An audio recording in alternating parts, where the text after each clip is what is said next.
Hello, my friends. This is Heather. Happy Celebrity Chat Friday. This week we are talking wellness. Well, no surprise there. But this week I'm talking to Laura Barker about workplace wellness, and that's a little on the forefront these days. So have a listen and let me know what you think. I hope you're having a great week. Take care.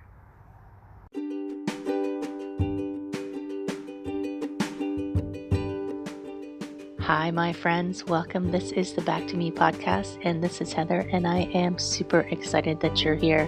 You are going to hear some tips and some tricks and some ideas to help you live your happiest and healthiest self. I call it Back to Me because when you are taking care of yourself, back to me, then you can take better care of others, and we can all make the world a better place.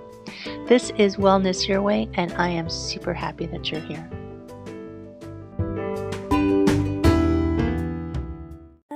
Hello, my friends. I hope you're having an amazing day. It's Heather, and welcome back to there's a lot of backs in this. Welcome back to the Back to Me podcast. And as you know, Fridays is one of my favorite days, and it's Friday again. And that's because I get to talk to some super awesome people, my celebrities, and you're all celebrities as well, my friend. But today's celebrity is the one and only Laura Barker. Laura Barker Coaching. So easy to remember the name of your company, right? It is. Hi, Heather. How are you? Great. I'm so excited to be here with you. I have to tell people, we went out for coffee the other day and in real life, and we were chatting away. I'm like, oh my gosh, it's going to be awesome to have you on the show and talk even more, because we just kept talking and talking and talking. I know. The And afternoon that went quickly. Happens, right? I know.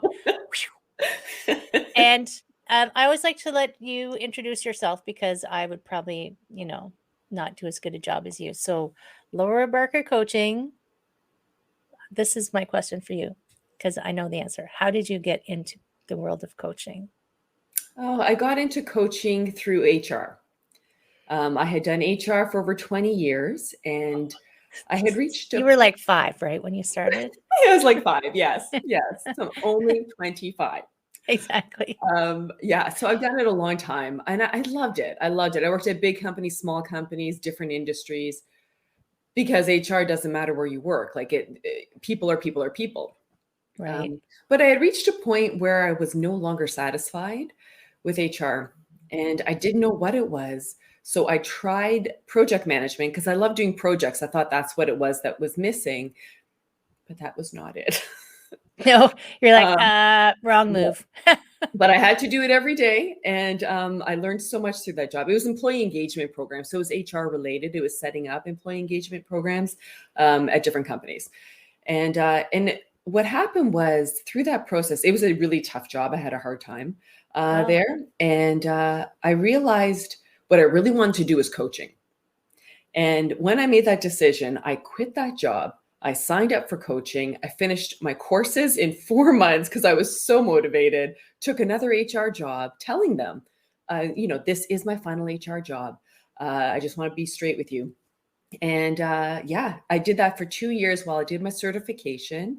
And here I am now as a career coach, thrilled to be at this stage of my life. Right. And I like that you actually admitted that I tried this, I didn't like it. Yeah.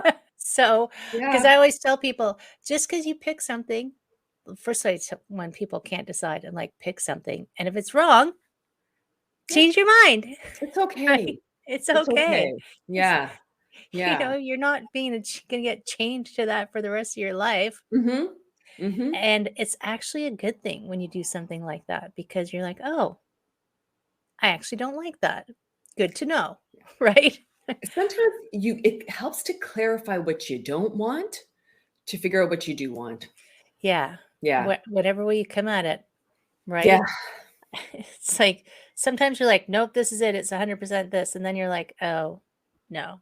But I like this part of it, right? Yes. Or this piece of it. Like, there was a reason. Why did you think project management? Because you like to organize things? I'm just guessing. Yeah. Yeah, so I had worked on a couple of big projects in some of my companies, and I love the satisfaction of creating, starting from scratch, um, figuring out my key messages. I love teaching. There's there is a teacher in me. I love training people. I love the follow up. I loved coaching them after the fact, as they're trying to put it into practice. So I did specifically, I did a compensation project for one of the companies I worked at to teach managers and employees how does compensation work, take the mystery out of it. And I loved it. I loved I, it. And so I I thought can't even that's what imagine why compensation would be a mystery, but I think that's my accountant brain. it is. People don't, a lot of people don't understand, how do we determine someone's pay? And the focus is just on what the market says, which they find by looking up online. And then they believe it's also about individual, meaning their performance. And those are elements of it. But the other part is the internal structure, the internal compensation structure, and how that's created, explaining the logic around it and how these factors interact to get to your pay. Right. So it's easy for you because of your background, but a lot of Right. people don't get it. If you tell them their comp ratio is 98, it doesn't mean much to most Right. people. You So need that was the like a concept. little you need a little translation manual. I actually What? created a brochure, Heather. I That's did. awesome. Something short and sweet to help people out as a reminder. These are the key terms. Yeah. And sometimes when you're knee deep in that stuff all the time, like that's so good because when you're knee deep in that all the time, you forget that it's not like a common knowledge kind of thing. Yeah. You get so Mhm. entrenched in it. I can remember I had a boyfriend who worked for the government and he would Mm. come home and he would talk in acronyms like I knew what he was talking about. I was like, Mhm. what? Yeah. Because you get Yeah. so used to being in that environment that you forget. You got to invite people into to the translations, right? Yes. So that's awesome. But it's like you were doing something interesting, but not Mhm. entirely engaging, I guess. Mhm. Yeah. So what I liked in that, I like that element in terms of HR as opposed to running programs, which is more about maintenance, right? And Right. so that's how I ended up doing project management, because I thought that would stimulate me doing the same process again and again. But when I actually did it day in and day out, I realized I really missed the people part of it. Because when you're implementing projects, you're talking to various customers. Most of the customers are actually in the States, but you're talking to various customers, but you don't develop relationships with them. They're very superficial, focused on just the matter at hand. Right. Yeah, I had that experience when I worked um, at Nova Scotia Power, actually, and we developed a course to teach managers. It's like, Mhm. what do you mean you don't know how to create a budget? Yeah. No. And we Mhm. we went out into the field, but it was like, and that, I'm the same as you. I'm like, I can teach something. So we went out in the field to Mhm. teach, but it was all just like, here's your course. And then it was like a drop it and out instead of like an Mhm. ongoing helping, nurturing, guiding, which probably would have made it even more effective, if you kept in that contact. But it is true. The people side, that's probably why I left corporate finance. It's like I didn't get to talk to a lot of people, like Mhm. help outside of that structure of who do you report to and who reports to you, Mhm. you know? Mhm. And Mhm. what departments do you serve? There's nothing outside of that. And when I worked of and I didn't stay in the accounting firm long. When I worked in the accounting firm, the thing I liked best was going out on audits because I was gonna go meet Yeah. somebody new, right? It's like, yay, even if they didn't wanna see me, they're like, "Oh, no, the auditors are here. No, I'm super excited to meet you." Right? So good. And I've seen you recently. I've seen your videos up on LinkedIn on, what is it? Top did you do what was your article called again? I Oh, apologize. the top 5 wellness trends Top in the 5 wellness workplace trends. today. So Yeah. I was super keen to Mhm. find out, Mhm. straight from the horse's mouth, so they speak. So in the workplace, is this like size dependent or kind of in general? I think it's in general, and some of it I know, Heather, it's common sense that the things I talk about, like one example would be, and this is an easy win, is, reinvigorating your social committee after 2 years of COVID. Right. Uh, And I don't so, know that it is common sense well, necessarily. and I think sometimes big companies, I've worked for very big and very small companies. Very big companies have all these structures in place, but not everyone works in really big companies in this day and age. So sometimes when I'm introducing an idea, I can't assume that everybody knows about it. Right. Social media is a simple example. So, I think for a lot of companies the last few years, it fell to the wayside.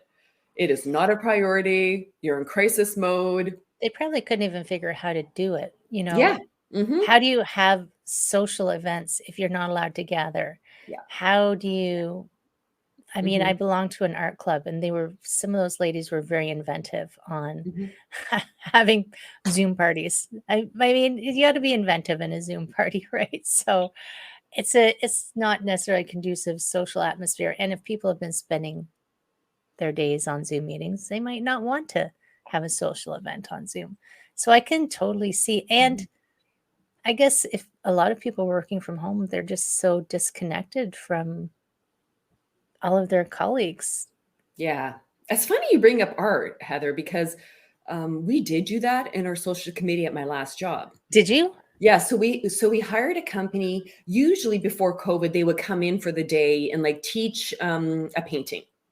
Like they have an artist come in and teach us from beginning to end how to do it. So we actually did it virtually. We did it on That's so Zoom. cool. Yeah, yeah. We picked something we wanted to paint, and the guy did it on Zoom step by step, and we had everyone up on the Zoom screen, and it was actually really, really fun. It was amazing. And so people would show their piece of artwork up on the screen. And then after, what we did is I asked people to bring in their artwork and we put it on a wall. And then people had to guess No way. who did which piece of art. That's awesome. Yeah. That's super inventive. I mean, there's stuff you can do, right? Yeah. So are you finding I guess people would be super happy to have a social committee back Hmm. in, right? Hmm. Yeah. Are a lot of people back in regular 9 to 5 in the office lately, or are I we think that's more very dependent on the industry. right? So, I mean, I have some friends at very big companies who've made the companies made the decision. It's up to you when you come in. Mm, I've had other companies that say you need to be in the office every day. That would be my husband's work. He's at a bank. They want them in right. every day. It's very old school. And then the other thing is, my last job is in manufacturing. So while I'm an office worker, the vast majority are hourly. They don't have a choice. They have to be there. That's where Yeah. the manufacturing happens. So they were in the plant throughout the pandemic and they're still there. So there's no change for them. And there are certain things that cannot be done like remotely. Yeah. It's just not like I'm still practicing as a massage therapist 2 days a week. I can't do that over Zoom. Yeah. I can go like Mhm. this onto that won't help you feel Not better. as impactful. Not as impactful to just wave my hands at a screen. So there is that. And I guess, yeah, it is um dependent on how you want your culture to run, I Oh, guess. yes. Yes. And so one thing I hear consistently is um, people feel the need to be in the office to build culture back, Hmm. actually. That there's concerns that, if I'm working from home and another company offers to let me work from home for an extra $1,000, who's to say why not go to that other company for an extra thousand? You're not bonded with the Right. people that you're working with because you're at home most of the time. Whether you're working for company X or Y doesn't really matter as much Yeah. when you don't have those bonds with your coworkers. Yeah, you don't have feel any loyalty. Yeah. It's like it's if Yes, it's that's your the word. decision is Yeah. only based on dollars, Yes. highest bidder, I guess, Hmm. right? Hmm. So, Yeah. which is kind of sad. I mean, because when I worked in offices, I can remember changing jobs. I used to be called transient someone once called me transient 'cause got around. But it was always a hard decision because it's like you really did form connections with Yeah. the people you worked with. That's like who you spend the majority of your waking hours with, right? Yeah. Hmm. And I it's interesting, like I know of employees right now who were hired during the pandemic, were only working remotely, Hmm. have never met anyone that they Hmm. work with. Hmm. It's like that would Hmm. be so strange Hmm.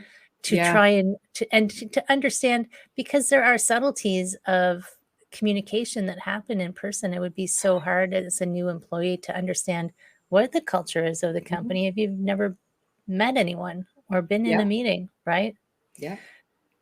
I have So, friends who've done that same boat as you're describing. And really, then other situations where the company's trying to be flexible to say you can come in when you want to. So they might go in 2 days a week, but the entire floor has maybe 20 people on it. And so that's kinda creepy, it's actually quite depressing. And they end up having to do Zoom calls anyway. So for that, they might as well have been at home. right? Yeah. The company's trying, but maybe that's not the solution. Yeah, I think the people are still trying to figure this out. What's the best way to We make this? will for years, Mhm. don't you Yeah. feel? Yeah, So yeah, yeah. So social committee, I used to be the ambassador of fun in one of my in one of I can't imagine why, Heather. In one of my jobs, I was the ambassador of fun, and it was like the rallying the troops Mhm. and coming up with things. So I'm a big fan of social committees, Yeah, obviously, yeah. because if it's not fun, you're not going to work as much. You're not going to enjoy your time there, right? Exactly, exactly. And we spend so much time talking about employee engagement. This is such a simple way to bring people together. Um, Do you yeah, remember Scrooge? yeah.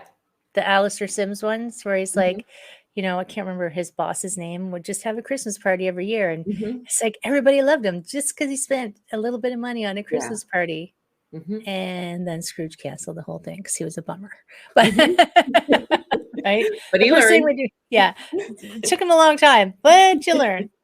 So, what's number 2? Social committee. Yeah, so Check, that's a form of social wellness. right? Another would be, so the next one could be we can talk about financial wellness. Now this It's is your on the wellness area. wheel, Yeah. But again, a lot of smaller companies don't have things like pension plans. right? They, well, the fast answer is they can't afford them. That's why they don't do it. But at the same time, unless we set the stage for what it should look like, we'll never move ahead in this. So again, I've worked at very big companies that have multiple pension plans. Most of them are now called defined contribution, DC plans, but they even had these old DB plans, which are the Cadillac of pension. I Do had you have one. one? Oh, Heather. Back in the day, I had one, and I Yeah, had that's the matching. Cadillac of pension plans. It Yeah, is, if you can yeah. get it. If you can get it. And most, I would say very few companies now will do a DB plan. But again, for financial wellness, doing some stuff around retirement to help your employees down the road, creating an RSP, or in the States, they call them 401ks, where ideally there's the company matches what the employee puts in. Right? And it's super important to think about it before you have to think about it, right? Yeah. Yeah. And I can remember when I was in my 20s, getting my first little jobs, that Mm. wasn't even a conversation.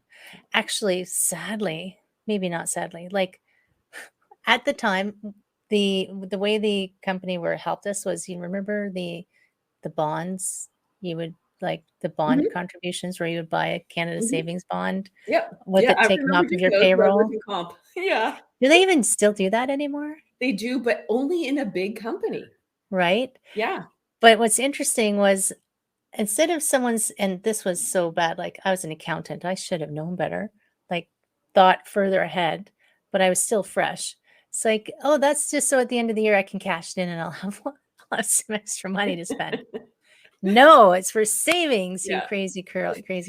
Yes. Um, but it is true. If you're new to working, or you no matter where you are in the working world Mhm. lifespan, if you haven't actually sat and thought about it, then you could run into some challenges. And I mean, I think a company, if you, and it is a retention, tell Yeah, you, I totally. was, Yes. it was hard to leave my DB Mhm. plan Mhm. with my Mhm. matching, Mhm. because that was like but I have this really good pension, right? That's why they do it. They want it That's to be why they do hard, it. right? But even just knowing, like, the health of your employees, the financial health of your employees is one aspect of their health, and if they can feel confident Mhm. as they get older and know that they understand what they're going to need, Mhm. they, even if they, it's not a pension plan, something in place, Yeah. like, that can make a big difference to people, right? Mhm. I Yeah. mean, I know that, companies want employee retention and they want people working hard, but if you think of it as, how do I create the happiest, healthiest Mhm. workforce, That's it. So right? financial when we talk about wellness, we have to look at all these aspects of what it means to be human, and financial is one of them. And I think 100%. as an employer, if I can help people, because the thing with especially retirement is it's cumulative, right? The earlier you can get in there, the more you have time for it to increase. So, Everyone go read The Wealthy Barber, oh, yes, yes, right? yeah. I know that's kind of an Mhm, old book. They might have mhm. redone a new edition, but you get the idea Yeah, anyway. yeah. And how big does a company need to be to have a pension plan? I mean, uh, I guess if the employee is contributing, I guess it's the employer portion that they've, but you Mhm. can work that into the compensation You somehow, can. right? That would be part of your total compensation package, and Yeah, there's many different ways you can figure it out, where you have company matches up to a certain percentage, between 1 and 5% up to YMPE, which is your yearly maximum pensionable earnings, right. and that changes on a yearly basis. That's government driven. Yeah, So, and then what often companies will do is they'll just stop at that point. They'll do the matching up until that point, and then it's the employee right. contributing at that point. Yeah. That makes sense. And And then the what you talked about earlier, Heather, was about vesting. Like, they want you to stay for a certain amount of time so you can keep the company portion that they put in. Because if you leave before you're vested, you lose what the company put in. golden handcuffs. Yeah.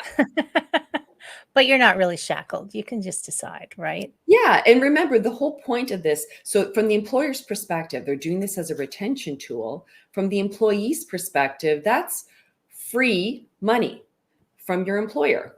It is. Yeah. Right? Yeah. So we have emotional is our social committee, financial. Yeah, no, the social is the Oh, social, is social social is wellness. social, right? Yeah. Sorry. So I call financial that and then, in my wellness circle, it's that's oh, oh, relationships. we all have, yes, We're the same but different, right? yes. So, we can talk about some of the other things that I think are going on is in terms of mental or emotional is anxiety, which is through the roof Right. coming out of the pandemic. I did a training session last month, and the topic was networking, and talking about elevator pitches. But it's interesting the level of anxiety I'm hearing from people about re-engaging. Um, we talked already about meeting people online, or these constant Zoom meetings. It's not the same as No. meeting in real life. It's not.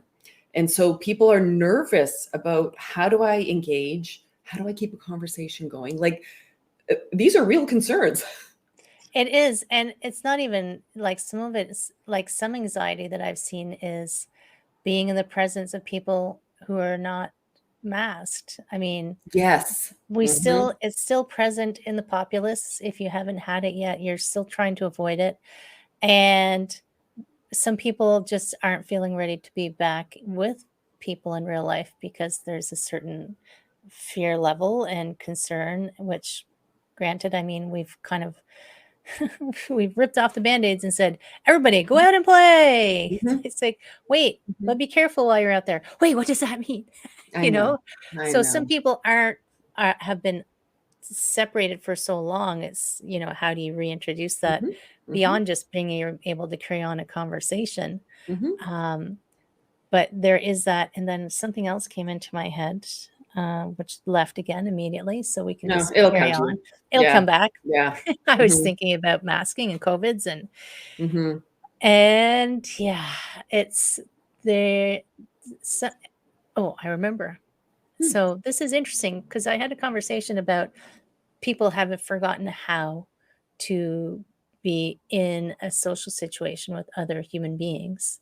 Mm. And I was at a concert, and it was a Ludovico. Do you know Ludovico? I feel like Classical I've heard that pianist. name. Yes. Classical Yeah. pianist. Yeah. Spectacular show. Mhm. Lady 2 rows behind me eating popcorn. Oh. I was just thinking, you know how much noise it makes to crinkle a Mm. bag and eat popcorn in this large theater with all these people listening to one man on a piano? She was clueless. I looked over at her. She was clueless. Mm. And people can't keep their hands off their phones. Like Oh. I'm Mhm. thinking you have forgotten how to be. Maybe they've always been that way, and I'm just more prone to noticing it now. I don't know. Is it Mhm. me? Is it them? Do you know? Well, I I think when you and I met for coffee that day, I was talking about a book, a terrific book I just read called Stolen Focus. A guy named Johan Hari. And the whole book is about why we can't pay attention and how to think deeply again. I remember you talking about Yeah. that, and I Yeah. forgot Yeah. immediately, No, apparently. no, I know. It's such a good read. And so he says too much of our discussion about our loss of focus is about what the individual needs to do. Turn off notifications, just have willpower and not check their phones. And his argument is way bigger than this. It is systemic. This push for us to be distracted, and then he in the latter half of the book he talks about ways that we can start to address it societally. Wow. Um, it's a really good read. Yeah. I mean, it sounds so. I read the book 24/6, Yes, I remember you mentioned right? this. Yeah. Yes. Yeah. Yeah. Hmm. This must have been our mid Yeah. conversation Yeah. about, unplugging yourself. I mean, that's still an individual solution. Hmm. I'm going to Hmm. unplug myself for 24 hours, Hmm. but it is like trying to stop a speeding train. Yeah. Yeah. This, new social media all the time. Make sure you're on this. Make sure you're on this. Make sure you're checking this. Make sure you're checking this. And interesting, I found it really interesting when the European countries started to put in the rules around you're not allowed Mm. to contact your employees during these hours. And I don't see us doing that really. Did you hear any rumblings for that? No, we passed it in Ontario last month. Wow, look at us. Yeah. So they did pass that in Ontario last month. And so right now, and I'm no longer working in HR, but I've heard this from other HR people. They're drafting their policies around what Oh, that's going to okay. look like. So, so we You are need an moving. HR department to do that though, don't you? Yeah. Yeah. But we're moving in that direction. Um, so those are what the rules are. But what has to happen is the cultural shift, really, about I say this not cynically, I say this based on years of HR experience, is that you can write a policy, but what actually people do day to day isn't necessarily exactly what you have written in your policy. No way, really? I Yeah, could tell you that from an accounting perspective as well. there you go. So, you create these macro rules, but anyway, so this is the start, legislating it, and then the next step is I hope, a slow shift in culture to respecting people's time when they're not at work. Right? Hmm. And maybe we could turn down the dial on Yeah. the hustle culture Hmm. and on driving forward, which can create an anxiety all by itself. Oh, That I'm completely. not getting Yeah. fed fast enough. I'm not doing this fast enough. I don't need sleep. I So can actually, one of the things he recommends, and it's straightforward stuff, he says, get enough sleep, exercise, eat nutritious food to have a healthy brain. He talks about the environmental toxins that we have. And I'm not trying to get off track, but just when he's talking about this, you see that it is systemic. There's so much more that needs to happen. Switching. So what you're kind of hinting at it, which is this concept of we believe that we can multitask. We actually cannot. But we seem to believe we can multitask. And really what's happening is we're switching from one thing to the next. And actually, he says in the book that on average, it takes 23 minutes to get back on track when you remember this. switch. I remember you Um, saying I remember us talking about that yeah. because I had this sudden, like, light bulb moment where I'm like, "No wonder it takes me 20 minutes to actually start doing something, because my brain is doing something else. I Yes. haven't actually Yeah. switched off." Yeah. I used to claim that I was the queen of multitasking, Mm-hmm, but mm-hmm. yeah, no, you can't. Mhm.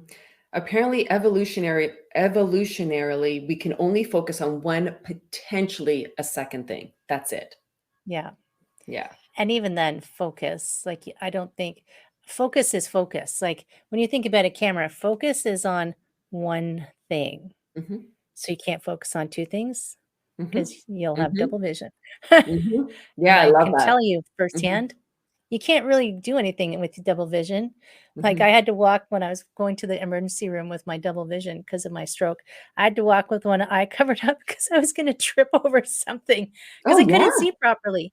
Yeah, you can't see properly with double vision, my friends. Mhm. Lived it. And we're not off track, by the way. Our Mhm. track leads everywhere. It's all wellness all the time in the Yeah. land of Heather. Well, I think the thing that I've come back to is he says at the beginning, he's talking about the consequences of our inability to focus, our lack of attention. And he says, when attention breaks down, problem solving breaks down. True. And we are a world where there's a lot of stuff that we need to focus on right now. The environment is a And real, it's yeah, I've we got, need to focus not on TikTok. yeah, yeah. And it's like these things that distract us. They're preventing us from dealing with what the big things that we as a group, actually, not as individuals, but a group, we need to get together to start dealing with. And it's almost like, an avoidance, when you don't wanna deal with something, like, for people who don't like conflict, Mhm, they'll do anything else. For mhm, people who like conflict is just the one that I think of the mhm, most. It's like you'll do almost anything to avoid that conversation, mhm, and we fall into other addictive habits to avoid the thing that we mhm. really need to just stand up to and Correct. face, right? Mhm, And not everybody agrees on the best way to do it. So mhm, that's okay, mhm. because probably everybody's a little bit right and everybody's a little bit wrong. Right? And we've got to find somewhere in the middle. Yeah, yeah. Yep. Somewhere in the middle, I remember my negotiation class in university, somewhere in the middle is the truth, ish. Yes. Everything is Mhm. ish. Somewhere in the middle is where we can meet to just move forward. Mhm. So, my God, the world, if we could solve all the world's problems on this podcast, I would have achieved my goals. Right? And so I don't want to stop you. So what's number 4? Well, Did we another do 3? thing, We've done yeah, 3, we right? did 3 of them. Okay. Another one would be, burnout, which I'm seeing a Been lot there. of. Yeah. Yeah, I'm seeing a lot of burnout, uh, at all levels. So, of course, managers have had stuff put on them that is crazy, that would not have been expected a few years ago, and they've had to cope, with managing their employees during a difficult time, as well as trying to manage their own families and their own workloads. And we have employees who are feeling overwhelmed, for many reasons, because of the pandemic, because of a lack of perceived direction on what's going on with the company and their jobs. I just, there's a lot of burnout. Well, and you can see it even if you aren't in a company. Like, I was losing my mind because of just lack of direction from, like, what are we supposed to do? Do Yep. we mask? Do we not mask? Do we test? Do we not test? Am I allowed to work? Am I not allowed to work? How close can I stand? How far away Mhm, do I have to be? mhm, Can I be in a room with 2 people? No, only 1 person. Like, it was just, and I understand, like, intellectually, I mhm, understand that it was, as information comes in, the recommendations change, trying to maintain attention on the information that is scientifically validated, mhm. and but it kept changing, and then how do you cope with that? Communicate out what you understand even though you don't really understand. Like, think of Mhm. those poor managers. They didn't understand, and they're Yeah. trying to help their employees understand. Mhm. So I totally get them. Even though I only work for myself, Mhm. I would come home at the end of the day going, "I don't know what to do." You know, You so know, it's Heather, I had to do this in my last job because I told you this one was manufacturing. right. And the rules kept changing, like you said. So I would put on the door, 4 people can be in this room. We figured out how to stagger meals, etc. And then you add to that that a lot of our employees were immigrants Oh, and right. English was not their language. Oh my god, so hard, So right? then you're adding in trying to get key messages to people who speak English well enough to understand what I'm trying to communicate to pass and hope that they can pass accurately the latest information on to those people who speak the same language. Hopefully. Hopefully. And Yeah. it is Mhm. interesting that you mentioned that. I remember it was, at the end of 2020, a client who I hadn't seen in months came to see me, and because she was new to Canada, and her English wasn't is okay, Mhm. but she thought she wasn't allowed to leave her house. She hadn't left her house in 5 months. Oh. Thinking, "You're allowed to go for a walk." She said, "I thought I wasn't allowed out." So I Oh. was like, "No wonder you're in pain and confused and, like, a little stressed out." But it's just like, "Oh my goodness," like, lost in translation Mhm. somewhere, like, and um, so much, almost anger around, so much bubbled over in the Mhm. last couple of years about, uh temper tantrums over this and that. I'm like, "Can't we just all, like, figure out how to help help each other a little bit?" Mhm. Right? Mhm. And some of us are upset, so let's figure out how we can help that person, and some of us are don't wanna be near people. How can we help those people? Mhm.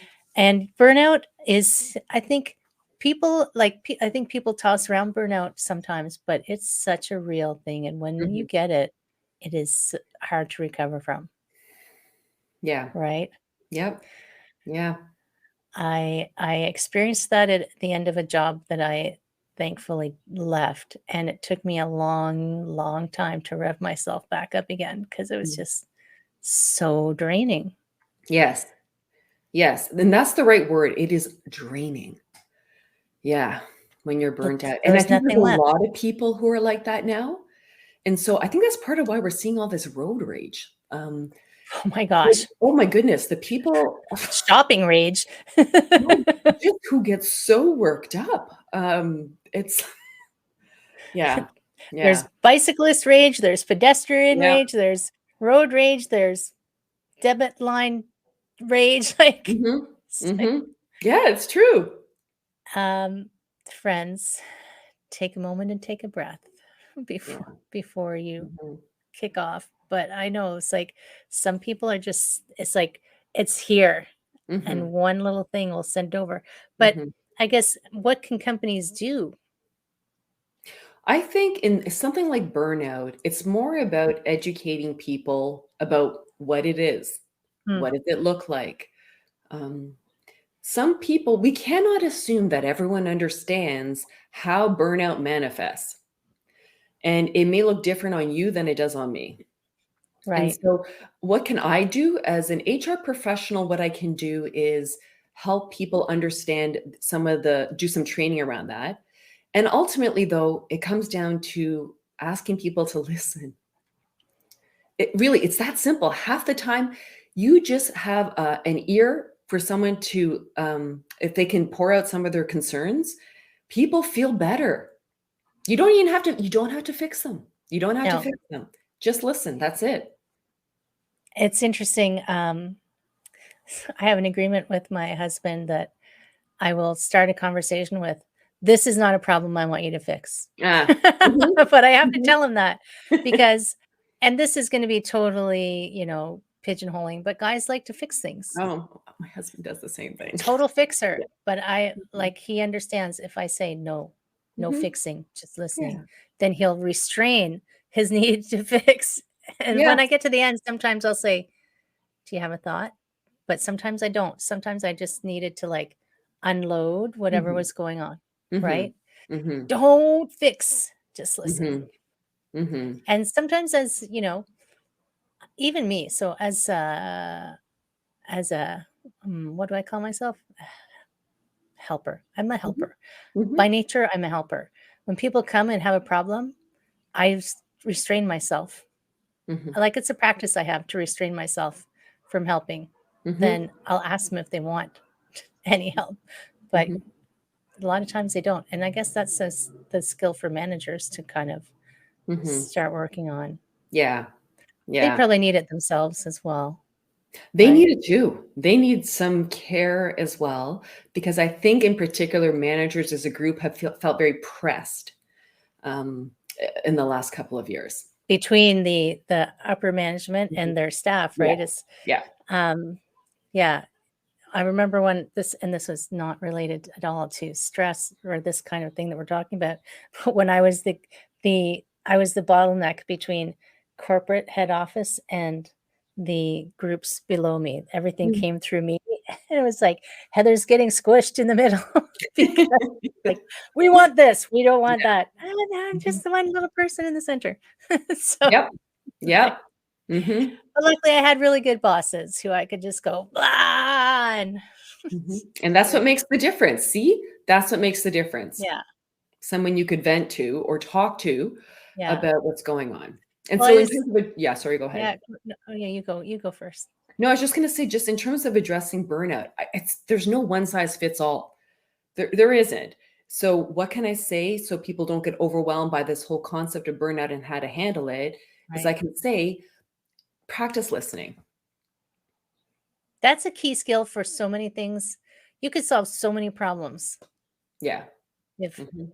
we could listen on a level where you're, uh, like, deep listening, Mhm. right? Yeah. Not forming the answer while they're still talking. Yes, because that's not actually listening. No. Yeah. I know Yeah. lots of people who think they listen. So, Yeah. It's true. right? Mhm. And Mhm. then 5, are we at 5? Yeah, so 5 is also an easy one because it's physical, wellness, and that is recommending, companies give out discounted fitness memberships. Brilliant. Yeah. So And either it's they not that pay expensive.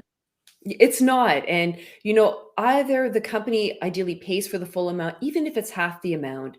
Um, Having the company commit to your physical wellness is huge, because when I feel physically well, it really does help me mentally as well. And I think the next level up, I would say, for this is because I've done this where we've offered it at these big box exercise places. But what was also really cool is, you decide on a flat amount per month per year and letting the employee decide. I want to spend it on yoga, dancing, karate. Let them decide how they want to Right. spend their fitness dollars. Yeah, that's I wish they had had that. Interestingly, when I worked one of the places that I worked had a gym, like, we were a big enough Mm, company that it had a gym. Nobody used it. So I think mm, the other thing that has to come well, it was funny because I would walk around at lunchtime mhm, gathering up all my little mhm. ducklings, "Come on, we're gonna go take step class." Remember step Oh, class? I love step classes. I was a hopper, I was a jumper. Woohoo! But, creating space, like, it's fine to give someone the financial resources to access physical wellness, but you need them to have the time as well, Mhm, right? So mhm, somehow building that even if you could build this into the day, like, siestas. Do you remember the European I always fantasized about being in one of those countries that had afternoon mhm. siestas Yeah. because you feel better after a Mhm, siesta. So mhm, building into your corporate structure This is when you go and do something good for you physically, right? I like that. I like that. Yeah. And I know that not all jobs are like clock in, clock out, but like when I gathered up all my friends to take them down to aerobics class, we knew that we were going to take a longer lunch hmm than was official. But our hmm bosses never said a word because we worked so much better after lunch than we Yeah. did before lunch because You're we more were like productive. jacked up on step class, Yeah. right? hmm So hmm finding a way to because when I worked in corporate after the place with the gym, hmm I often ate lunch at my desk and I was just like Oh getting yeah, taught I more did and too. was just like dragging yourself down. So coming from the top, that culture of it's okay to cut your stop working, go and do something hmm wellness, and then come back when you're done. Yeah. Um, because some companies I think pay lip service to the here's your fitness dollars, hmm and they think Yeah. that they've solved a problem, but it's more than just throwing the dollars at it. It is. You're back to culture. We're back to Right. culture. Back to Um, culture. and when the person at the top supports it, it makes it much easier for everyone else to do it. Um, I'm thinking about the Finnish school model, which you've probably heard is the best school considered, maybe the best schooling system in the world, or one of the best. And what they do is the kids have 45 minutes where they're taught, and then it's 15 minutes of play. 45 minutes and then 15 minutes of play. And that's the whole day. Um, I know, and they don't get much homework. They don't start school till they're 7 years old, and yet their educational outcomes are amazing, amazing. And there's something to this. That's why I'm bringing it up. There's something Well, to this. even as a grown-up, that would be amazing, Mhm. right? Yeah, I mean, look at the Pomodoro method. The Pomodoro method uses that a little bit, right? I don't know it. Tell me I don't So know the Pomodoro so method. the Pomodoro method is supposed to help you focus on tasks. So you use a Okay. timer. I'm gonna get the Mhm, times wrong because, I haven't looked it up recently, but it's like you work for 15 minutes and then you take a 2-minute break, work mm, for 15 minutes, and you work for a certain number of segments, but it's work, break, work, break, work, break. Then at the end of one segment, one grouping, you have a long break. And during those breaks, you're not allowed to look at your phone, check your emails. huh, It's supposed to be an actual like disconnect, go to the bathroom, go to the water cooler, go stand outside. And then the longer break is your like complete, just like hmm. reset. And they called it Pomodoro because the person who invented it had an egg timer that looked like a tomato. Okay. I was wondering So about that. I'm like, there's gonna be tomato you're in like, here there is a somewhere. tomato. It's because their timer looked like a tomato and they're the ones who came up with it.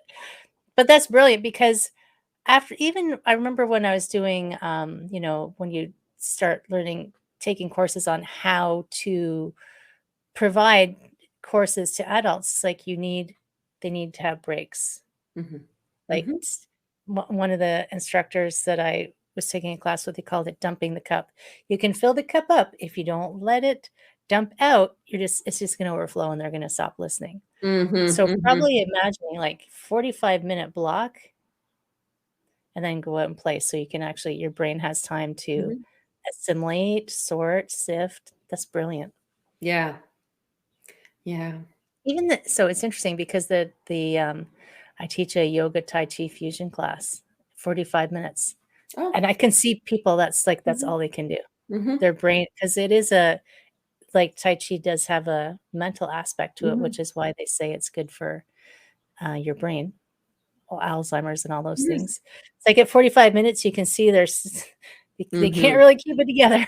So, Yep. like, Energy's flagging. that's enough. The Mhm. end.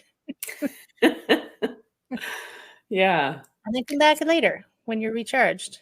Well, and so as we're talking about this, one thing you realize is it's the physical wellness informs the mental wellness. Yeah. Having that break and you come back to work and you're energized again, you can do more. So then that circles back around to number 1. Yeah. Almost, right? It's Mhm. like, "I'm anxious." It was number 1 anxiety? I can't remember. Number 1 was the social Social. committee, but we talked about anxiety. Again, physical exercise is great for anxiety. Yeah. Yeah. The naturopath that I talked to recently said, "You will see," as I don't know if you've tried this. For a week, go outside for, like, 5-10 minutes when the sun is rising. Oh, I'm like, "Oh," I was like, that's early right "Ee." now because we're, I checked, midsummer. it's like 5:45 or something like Mhm. that. It's gonna be it'll shift as, we get closer to fall, but Yeah. she said, there's something to do with the sunrise and the way the light hits your eyes, and, it shifts your brain chemistry for the rest of the day, it sets you up for the rest of the day, so she challenged me to Hmm. go out every morning, and it's when the sun is rising, because that's not when I get up. I'm not a morning person, You're a but night owl? not even. I'm Yeah. just not a I'm a sleeper. Yeah. Actually, not even a sleeper, because I don't sleep that well. I'm a laying downer in bedder. I love reclining and relaxing, which people who see me teach classes, teach fitness classes or teach kayaking, they're like, "No, she never sleeps." No, I love Mm, lying mhm, around. That's why I have the energy for the other things. mhm. That's Yeah. so good. So there are like not they don't have to be huge, overwhelming things, thinking of Mhm, overwhelm, for a company to help mhm. their employees, and not even just because of COVID, right? But Yeah. just in general. Mhm, Think of well, when I was a manager, I thought of all the places that I liked working and all the places that I didn't like working. mhm. Why didn't I like working there? And I would try really hard not to make my employees have that kind of experience. Ah, Really, mhm, right? mhm. Yeah, So, if you've yeah. made it to management, even maybe not as a company owner would have had experience. Like, if you get up to a certain level, you've had some experiences, and what experience are you creating for the people that are around you, right? Mhm.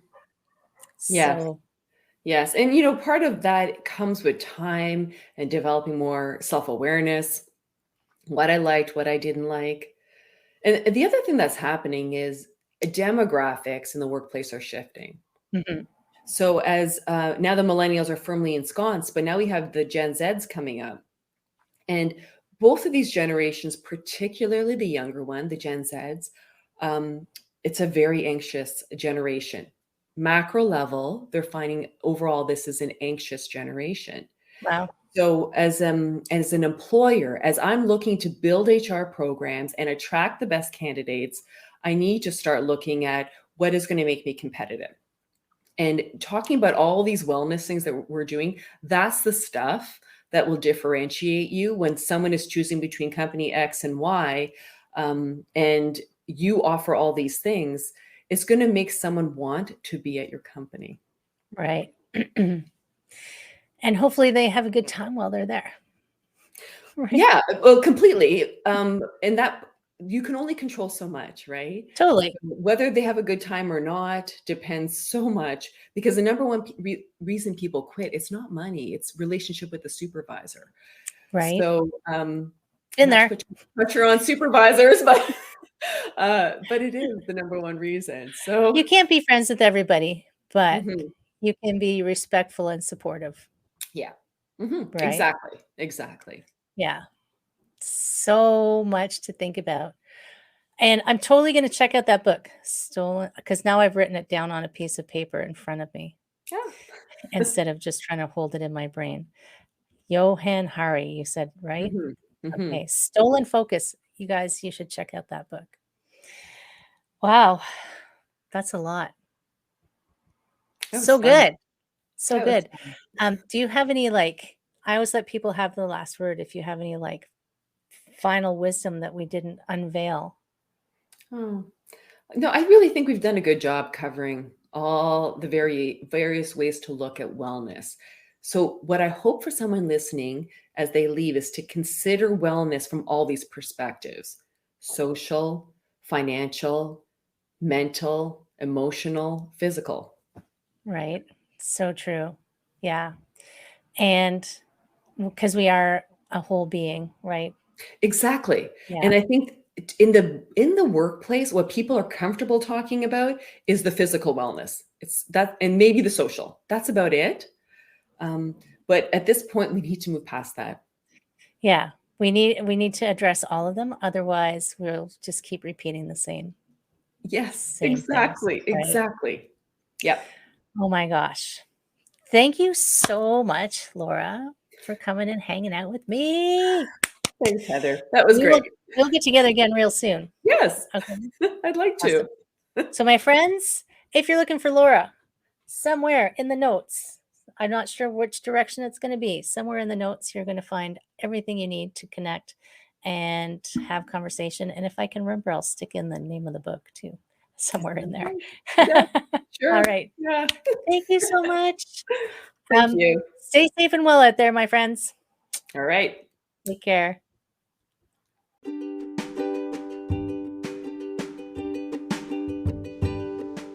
Hi, my friend. Thanks so much for listening to this entire podcast. If you found it useful and you're like me and you like helping others, please feel free to share this.